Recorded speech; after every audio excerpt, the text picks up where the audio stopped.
Un an après son titre et une saison historique, le Montpellier Hérault Club a tourné une page avec le départ de René Girard, parti au LOSC. Pour Jean Fernandez, son successeur, voici venu le temps de la reconstruction. Les hommes du titre ont fait place nette, à l'instar de Younes Belhanda, qui a signé à Kiev. Jean Taka, Romain Pitot, Cyril Jeunechamp ou encore Adrien Collomb, eux n'ont pas été prolongés.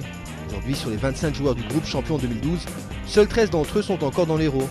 Après une terne 9e place la saison passée, le club a revu ses ambitions à la baisse et compte sur l'ancien entraîneur de Marseille, Auxerre et Nancy pour ouvrir un nouveau chapitre. Comme l'a dit le président, donc il est un petit peu déçu de la saison dernière. Donc aujourd'hui, mon idée c'est de rendre un petit peu de plaisir, un petit peu de bonheur aux gens qui aiment le club, notamment au niveau des supporters.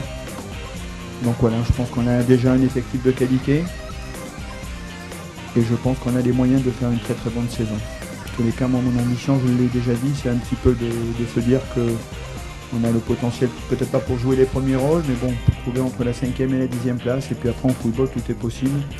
Et je me vois aussi où je me fais l'idée de titiller les équipes qui sont en haut du tableau.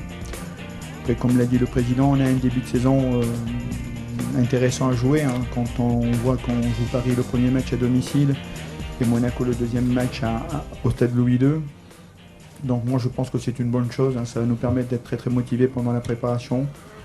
En sachant qu'il faudra être prêt dès le début, dès les débuts de la compétition. Voilà, un grand respect pour le club et un honneur pour moi d'être aujourd'hui l'entraîneur du club. S'il est indéniable que l'arrivée des grandes puissances financières tend à faire disparaître des clubs comme Montpellier, qui ne peuvent que compter sur eux-mêmes, la question des ambitions du club se pose douloureusement. Dorénavant, les places dans le top 5 valent cher. Du coup, il semble difficile pour les hommes de Fernandez, fraîchement débarqués, d'aller concurrencer des équipes telles que Lyon, Lille ou encore Saint-Étienne. Pour les dirigeants du MHC, qui en ont bien conscience, ils veulent avant tout éviter le pire. Le football, ça va très vite. Bon, alors c'est pas parce qu'il y a la rétrogradation du Racing Club de Lens, je pense que c'est de la rigolade, et qu'ils vont être repris en D2.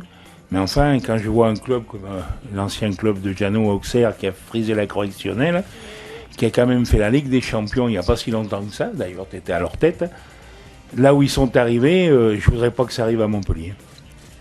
Voilà, c'est pour ça que vous pouvez peut-être penser qu'on ne fait pas des efforts surhumains, mais on n'a pas à en faire.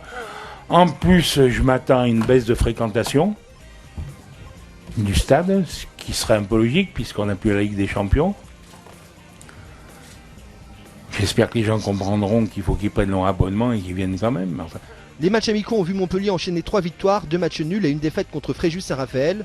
Mais pour Jean Fernandez, il faudra désormais convaincre très vite, car le calendrier du début de saison s'annonce difficile. Le vendredi 9 août, les Héraultais auront rendez-vous à la maison avec l'Armada parisienne, spectacle garanti à la Mosson et véritable test qui en dira plus sur les espérances du club cette saison.